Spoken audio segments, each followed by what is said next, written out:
ललित अंबर इस वक्त मेरे साथ जुड़े हुए। ललित जी, बात इतनी सी है कि तमाम पार्टी के नेताओं से हम सवाल यही पूछ रहे हैं कि अब वक्त वो चाहिए, वो तारीख मुकर्रर करनी पड़ेगी कि कश्मीरी पंडित कब घर वापस लौटेंगे। वो सवाल बीजेपी से आज पूछने का वक्त है, क्योंकि बीजेपी इस मामले पे बहुत मुखर हो चुकी है। तो आप कश्मीरी पंडित होने के साथ साथ आप एक्टिविस्ट हैं और आपने बहुत करीब से इस पीड़ा को महसूस किया है और देखा है। देखिए, मैं आप लोगों से बहुत रिक्वेस्ट करता हूं, आप लोग जो डिस्कस कर रहे हैं ना, कश्मीरी हिंदुओं के नरसंहार की बात कर रहे हैं, थोड़ा सा हमें संवेदनशील होना पड़ेगा। हम लोग कोई भेड़ बकरियां नहीं है कि कोई आके हमको निकाल देगा और कोई दूसरा आके हमको वापस ले जाए। हम चाहते हैं, अभी टाइम नहीं है, मैं नहीं तो पूरा विस्तार से बता सकता हूं, हम उसी हिंदू जिनोसाइड का हिस्सा है जो 1000 साल पहले गजवा हिंद की शुरुआत हुई थी, जब मोहम्मद बिन कासिम ने सिंध को कब्जा किया था। बहुत बड़ी अचीवमेंट थी 1947 में उस गजवाए हिंद की, जो पाकिस्तान बना दिया है इस्लाम के नाम पे। वही कश्मीर में भी हो रहा था, वही कश्मीर में भी हो रहा है। उनकी नजर सिर्फ कश्मीर तक सीमित नहीं है, उनकी नजर दिल्ली के लाल किले पे है जिहादियों की, और वो कश्मीर के जरिए दिल्ली पहुंचना चाहते हैं। हम उसके शिकार 700 साल से इस्लामिक विस्तारवाद के हैं। तो प्लीज, आप जब कश्मीरी हिंदुओं के नरसंहार की बात करते हैं, उनकी वापसी की बात करते हैं, क्या ऐसे ही चले जाएंगे? कहां जाएंगे? किसके पास जाएंगे और क्यों जाएंगे? मैं बताना चाहता हूं, 32 साल से हमने कश्मीर की मशाल जिंदा रखी है, क्योंकि हमें अपनी मातृभूमि कश्मीर चाहिए। आपके द्वारा बताना चाहता हूं आपके सब लोगों को, कश्मीर के कंकर कंकर में शंकर है, कश्मीर के बिंदु बिंदु में गंगा जल है। और आपके द्वारा अपने प्रधानमंत्री नरेंद्र मोदी जी से अभी रिक्वेस्ट करना चाहता हूं, कई बार कर चुका हूं, अभी भी कर चुका हूं, क्योंकि उन्होंने फिल्म देखी है, उन्होंने इतने विस्तार से देखी है, बोला कि ये बहुत दुखद घटना थी। मैं आपके द्वारा अपील करना चाहता हूं, जो कश्मीरी हिंदुओं के साथ हुआ, ये सरकार एकदम ये डिक्लेयर कर दे कि ये नरसंहार था। एक ट्राइब्यूनल बिठा दे, यूनाइटेड नेशंस का जो जिनोसाइड के ऊपर कन्वेंशन है, जिसका भारत ने सिग्नेचर किए हुए हैं, उसके अनुसार ट्राइब्यूनल बिठाएं। जो लोग जिंदा हैं, जिन्होंने रेप, मर्डर और मास मर्डर किया, उनकी तहकीकात हो। उसके अलावा जो मर चुके हैं मरणोपरांत, दिल्ली के अंदर तत्कालीन होम मिनिस्टर मुफ्ती मोहम्मद सैयद, कहने को तो हिंदुस्तान का सबसे पहला मुसलमान मुख्य होम मिनिस्टर, अपनी बेटी को छुड़ाने के लिए खूंखार जिहादियों को छोड़ दिया। और वो फारूक अब्दुल्ला, कायर बुज़दिल फारूक अब्दुल्ला, जो उस 19 जनवरी की रात को भाग गया और हमें छोड़ा, उन जिहादी के हवाले कश्मीरी हिंदुओं को छोड़ा।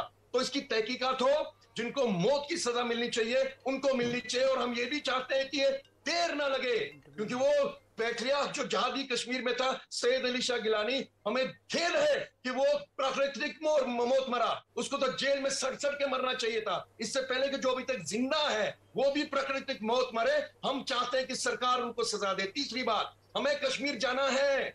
कश्मीर में पनुन कश्मीर की यूनियन टेरिटरी बनेगी, जहां पे हम कश्मीरी विस्थापित वापस जाएंगे, और भारत की सरकार उनकी सुरक्षा, उनकी इकोनॉमिक, उनकी पॉलिटिकल एम्पावरमेंट के लिए रिस्पॉन्सिबल होगी। एक चीज और, ताकि हिंदुस्तान के अंदर आज के बाद कभी भी किसी समुदाय के साथ नरसंहार ना हो, हमारी Pannu Kashmir genocide and prevention of atrocities bill है, जो सब लोग पार्लियामेंट के मेंबर्स के पास है।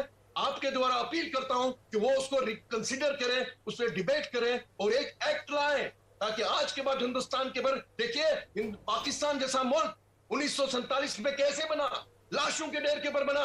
जब 14 अगस्त 1947 को हिंदुस्तान में पैदा हुए लाखों हिंदुस्तानियों ने अपनी मातृभूमि के साथ गद्दारी की, इस्लाम के नाम पे पाकिस्तान बनाया, जिन्ना का समर्थन दिया, और हुआ क्या?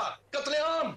लाहौर की सड़कों पे हिंदू और सिख औरतों को नंगा नचाया गया, भर के ट्रेनें वहां से आई थी। तो ये जिनोसाइड की प्रक्रिया रुकनी चाहिए, इसलिए ये एक्ट पास करें, ये मेरी प्रार्थना है। और शुरुआत इससे होगी कि प्रधानमंत्री जल्दी से जल्दी ये घोषणा कर दे कि जो कश्मीरी हिंदुओं के साथ हुआ वो नरसंहार था। तब देखूंगा ये कांग्रेस और ये बुद्धिजीवी लेफ्ट लिबरल कैसे उसको अपोज करते हैं।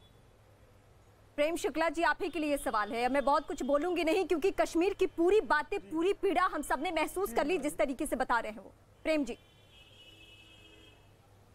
जी रीमा जी, निश्चित तौर पर कश्मीरी पंडितों के हित में जो संभव होगा वह यह सरकार करेगी। यह सरकार जो है जिहादियों के इशारे पर नाचने वाली सरकार नहीं है।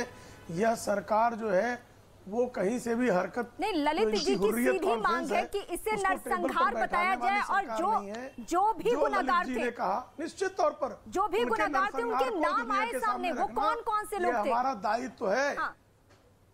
उनकी मांग सिर्फ इतनी भर नहीं है कि उनको लौटना है कश्मीर में। जिस तरह से वो तो उनकी मांग जायज है और उस पर विचार किया ही जाना चाहिए।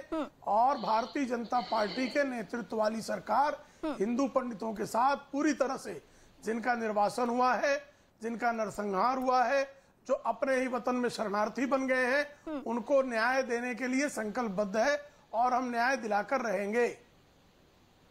मैं इस वक्त उमेश जी के पास जाती हूँ। उमेश जी, आपने पीड़ा सुनी ललित जी की, वो किस तरीके से भरे हुए हैं, और ये गुस्सा, ये गम, ये तकलीफ 32 सालों से हर दिन, हर पल, हर क्षण उन्होंने महसूस की है।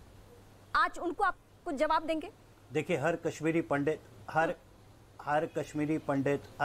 पंडित इस दर्द से गुजरा है। हर कश्मीरी पंडित वापस जाना चाहता है। ठीक है, बाकी मैं प्रेम शुक्ला की बात पे 2 मिनट के लिए आऊंगा। इन्होंने कहा सरकार इस चीज का जायजा ले रही है। 8 साल इनको और एक फिल्म इनको लग गई समझने में कि कश्मीरी पंडितों के साथ क्या हुआ था। मैं ललित जी ने जैसे कहा कि पनन कश्मीर की इतनी जेनोसाइड बिल्स, इतनी रिप्रेजेंटेशन काफी वर्ग के कश्मीरी पंडितों से दी गई, कोई उस पर अमल नहीं हुआ। इनके अमित शाह जी, माननीय गृह मंत्री साहब, वो IIT नगरोटा इनॉग्रेट करने आते हैं, वहां से 200-300 मीटर दूर जगती माइग्रेंट कैंप है, वो कभी वहां जायजा लेने नहीं गए कि क्या किस हाल में कश्मीरी पंडित रह रहे हैं। कोई बीजेपी लीडर इनका, कोई बीजेपी मंत्री इनका कश्मीर के व्यसू, मटन, बडगाम कैंप में आज तक नहीं गया ये देखने के लिए कि किस हालात में कश्मीरी पंडित रह रहे हैं। तो ये हेडलाइन मैनेजमेंट जो चल रही है कि 8 साल हमें लग गए और एक फिल्म हमें लग गई समझने में कि कश्मीरी पंडितों के साथ क्या हुआ, ये अगले 8 साल का प्रोग्राम बना रहे हैं, अगले 10 साल का प्रोग्राम बना रहे हैं कि हम अब अगले 10 साल में प्लान करेंगे कि कश्मीरी पंडितों के साथ क्या करना चाहिए। 3000-4000 मुलाजमात रहते हैं कश्मीर में, उनको ये लोग अभी तक अकोमोडेट नहीं कर पाए। 8 साल कम वक्त नहीं होता। नेशनल कॉन्फ्रेंस के लिए जो है ताली बजा रहे थे और नेशनल कॉन्फ्रेंस जिहादियों के साथ खड़ी थी, कब उनको कहां से मारा जाए कोई भरोसा नहीं है कि जिस नेशनल कॉन्फ्रेंस ने जिहादियों के साथ मिलकर कश्मीरी पंडितों का नरसंहार करवाया, उस फारूक अब्दुल्ला के लिए तालियां बजा रहे थे। तो इनका दोहरा मानदंड आप देख लीजिए, ये दोहरा पर इनका कैसे है। आज भी कश्मीरी पंडितों के साथ फारूक अब्दुल्ला, मुफ्ती मोहम्मद सईद, गुलाम नबी आजाद, जितने भी कांग्रेसी नेता हैं वो खड़े हैं। क्या भारतीय जनता पार्टी खड़ी है?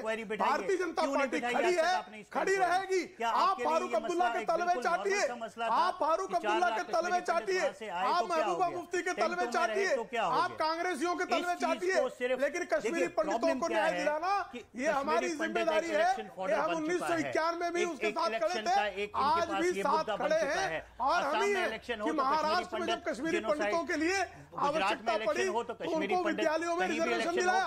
एक कांग्रेस का विद्यालय दिखाइए, फारूक अब्दुल्ला के साथ में फारूक अब्दुल्ला बहुत सारे लोगों के साथ सरकारों में शामिल रहे। फारूक अब्दुल्ला ने कश्मीरी पंडितों के पुनर्वास के लिए एक कार्य किया। जरा बताइए, फिर आप फारूक अब्दुल्ला के लिए तालियां पीटते हैं तो ये आपका दोगलापन है कि नहीं? जरा बताइए, जरा बताइए। आप फारूक अब्दुल्ला जैसे ये कह रहे हैं हम जायजा ले रहे हैं, करने वालों के समर्थन में चर्चा कर रहे खड़े हैं। हो वैसा जाओ, ये चर्चा का टाइम नहीं है, अगर आपको करना चाहिए था। आपको भाजपा का विरोध है क्योंकि आप फारूक अब्दुल्ला के नाच रहे हो। शुक्ला से आप सियासत करते रहिए, आप दोनों सियासी पार्टी के लीडर हैं, सियासत करेंगे। आप कार्यकर्ता हैं नेशनल फिलहाल कांग्रेस आपने के। फिल्म ललित जी, ललित जी, फारूक अब्दुल्ला के सामने आप दोनों के पास आती हूँ। ललित जी, करने वाले जिहादियों के साथ उमेश अगर मेरे आपको साथ लेना था इसको सीरियसली 32 साल से लोग हो गया। हर संस्था, मैं आप दोनों के पास आती हूँ, आप दोनों के पास। प्रेम जी सुन लीजिए, कश्मीरी पंडित की आवाज इसमें सबसे पहले रहेगी। ललित जी जितने बार कहेंगे वो हम उनसे बात करो तो हमसे सवाल हो रहा है। बस हो गया ललित जी। हम चर्चा करेंगे। ये जो कांग्रेस वाले जो अभी इतना राजनीतिक भाषण दे रहे हैं, ये मत भूलिए कि हिंदुओं के नरसंहार के प्रति कांग्रेस की भूमिका क्या रही है पिछले 100 साल से एटलीस्ट। कश्मीर में काम करता हूँ, ये फारूक अब्दुल्ला की पार्टी है। मुझे पता है क्या हालात है, क्या नहीं है, किन चीजों से लोग जूझ रहे हैं। ये फारूक अब्दुल्ला की गिरफ्तारी कर रहे हैं। मैं ऑन ग्राउंड बात करता हूँ। So fueling this hatred is what they are up to. They are not up to resolving the matters of Kashmiri Pandits. They are not up to the reversal of the genocide. They are up to creating the agendas. ये सिर्फ अपने agendas पे बात करेंगे। लड़की को उठा के ले जाते हैं, मुसलमान बनाते हैं और दूसरे दिन कहते हैं बुर्के में आके ये वॉलंटरी इस्लाम कबूल किया। आप फिर भी सीए के अगेंस्ट करते हैं। उमेश जी सुन रहे हैं आप? आप सीए का